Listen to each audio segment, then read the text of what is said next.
Hi BookTube, it's Amy. I'm here for my Friday reads. Hopefully the noise doesn't get too loud. A block over on the empty lot, they're in the process of excavating the lot to start building an apartment building. And so they've been digging and drilling and God knows what. And so it's been quite loud here the past few days. It actually sounds like they're starting to drill a bit again. I don't know whether they're going through old concrete or bedrock or whatever, but 7 a.m. until 8 p.m. for the last 3 or 4 days they've been at it. And I'm not going to wait until late at night to film, so we'll do what we can here. Friday reads. So I'm currently working on 2 separate books. One of them is The Book Hunter at Home by PBM Allen, which I talked about in a video on Wednesday evening, and which I'm enjoying quite a bit. And the other book is The Portrait of a Lady by Henry James. So I'm going to talk about the Portrait of a Lady first. I'm reading it in a modern library edition. There is an introduction here by Anita Brookner, but I haven't read the introduction yet. I'm going to go back and read it afterwards because I am afraid of getting spoiled, as often happens with introductions to books, especially classics. So I'm quite enjoying this one so far. I find Isabel Archer quite a compelling character, if not a relatable character. And I get the impression that perhaps she's coming to ruin in the end, but I don't know. It's just some of the thought processes and her actions that are revealed within the novel are very relatable. And I don't mean that in a vague sense. I mean that in the sense of, I think I've had these thoughts myself before. Now, I am not an American woman from, I think it's Syracuse or Albany, who gets picked up by her wealthy aunt and taken to England to stay with wealthy cousins. I do not have that experience, but I do very much relate to this mindset of there are all these options. There are perfectly respectable options that would perhaps make me happy, options that most people would seize and choose. But for whatever reason, those options are not for Isabel. They are not for me. Not that I have several suitors asking me to marry them, but I could sort of relate to this idea of, there's this perfectly respectable man that I have a great deal of respect for, I care about deeply, I might even say I love him, but marrying him, no thanks.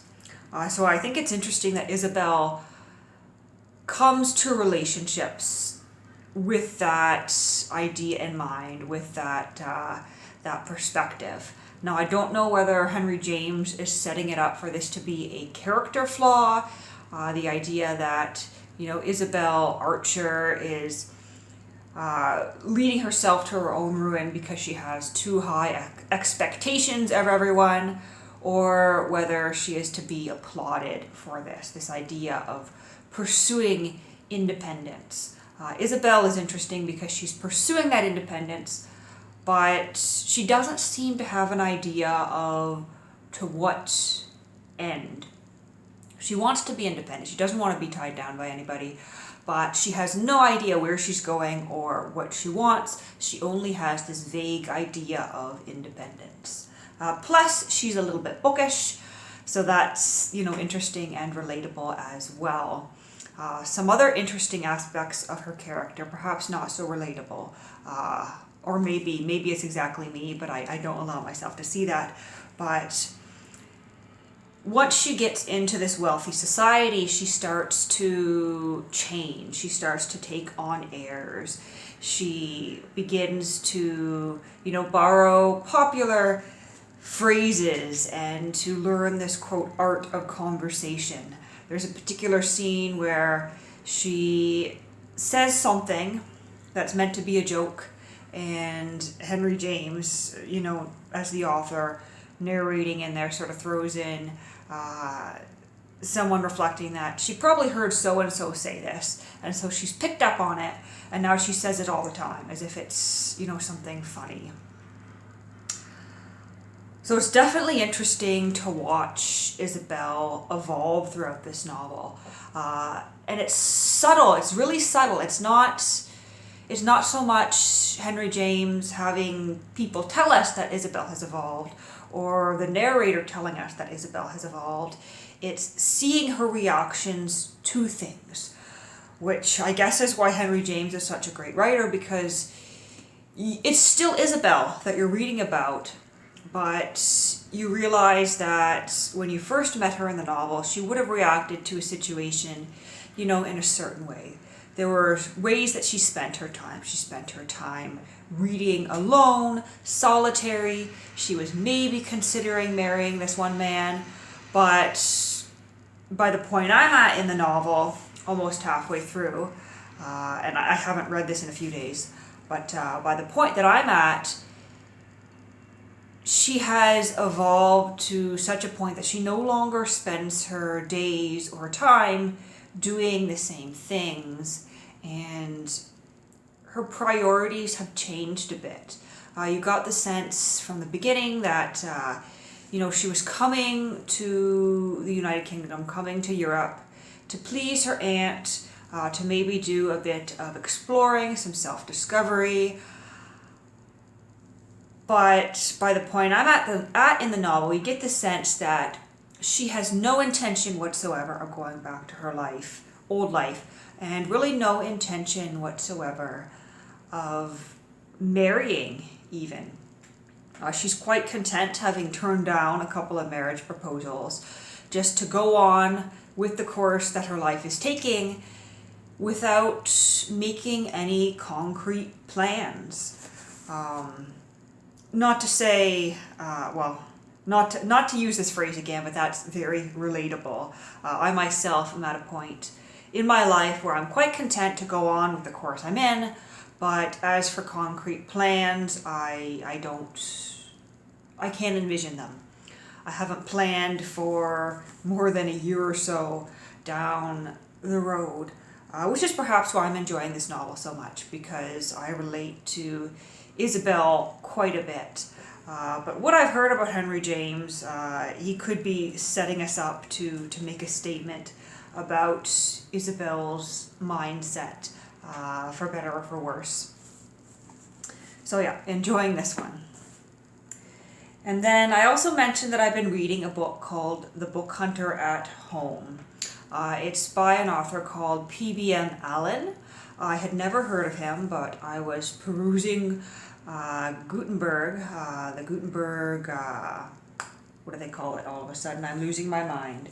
Project Gutenberg. I was perusing Project Gutenberg, and I just generally looked for, I think it was like books about books or bibliomania, and this is one that popped up. Originally published in 1920. The second edition is from 1922, I believe, and so that's the edition I've been reading.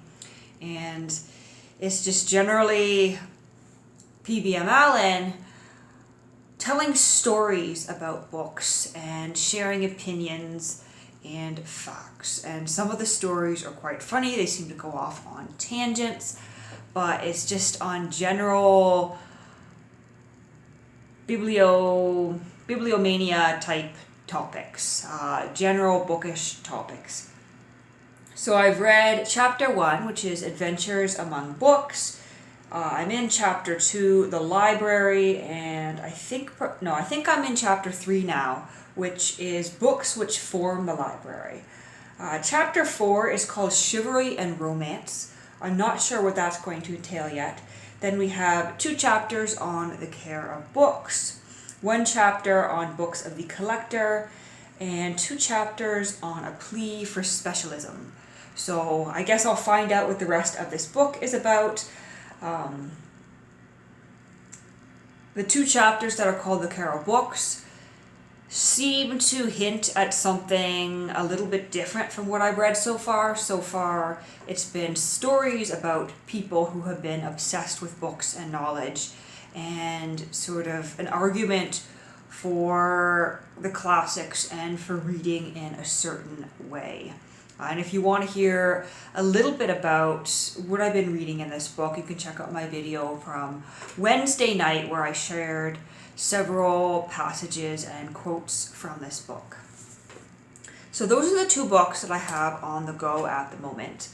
But I'm intending in just a few minutes from now to pick up and read a little bit of Simone de Beauvoir's memoir, the first volume of her memoirs, Memoirs of a Dutiful Daughter, which this is going to be my third or fourth read through, I think, but it's something that I get an urge to read every time the weather turns cold, and that's because I first read it around this time of year, so I think that's why. But it is by far my favorite autobiographical work, the whole series of her memoirs, and it's something that speaks to me personally. I always find something new, some new nugget to consider every time I read it, but it also gives me a bit of a cozy, comforting feeling just because it's so familiar, and I know there's going to be wisdom and delightful stories throughout the volume. So I'm going to be reading a bit of this tonight, and then I'll return to my other books over the weekend. But this is just the beginning. When I start reading Memoirs of a Dutiful Daughter, that's usually my cue to work my way through at least the first 3 volumes in the series. So Prime of Life and Force of Circumstance. There are later volumes, but they were written later in Simone de Beauvoir's life, and they don't have quite the same flavor. The first 3 volumes seem like a coherent body of work, whereas the later volumes, such as All Said and Done, have a little bit of a different tone to them, mainly I think because of the politics of the time. So that's what I'm up to with my reading this coming weekend. Let me know what you're reading in the comments below, and as well if you've read any of these books. I'm going to be leaving for a vacation in just about a week here, so when my next Friday reads goes up, I will in fact be on the train back to my parents' place for Christmas. So my next Friday reads will probably include my Christmas vacation TBR. I'm taking about a week off, a little over a week over Christmas. I'm back to work for New Year's, but I expect it to be pretty quiet in the office, and a pretty quiet couple of days that week of New Year's. So I expect to do quite a bit of reading over that period of time as well.